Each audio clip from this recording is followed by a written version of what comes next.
The needs assessment process is actually 3 processes in one.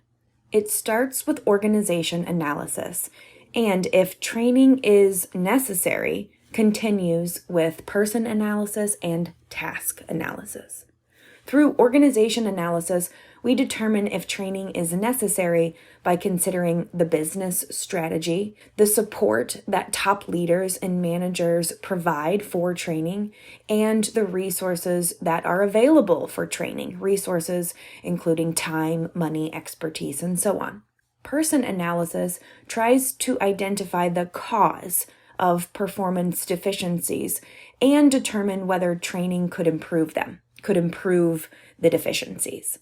We would also determine through person analysis who needs training and whether they are ready for it, whether they have the basic prerequisites, whether they are motivated to learn. Task analysis helps us identify relevant training content and progress to the design phase of program development. Just like with any other organizational initiative, we need to make sure that we are including multiple perspectives in the analysis process. We can't look at training and development through just our lens. We need to see it through other stakeholders' eyes.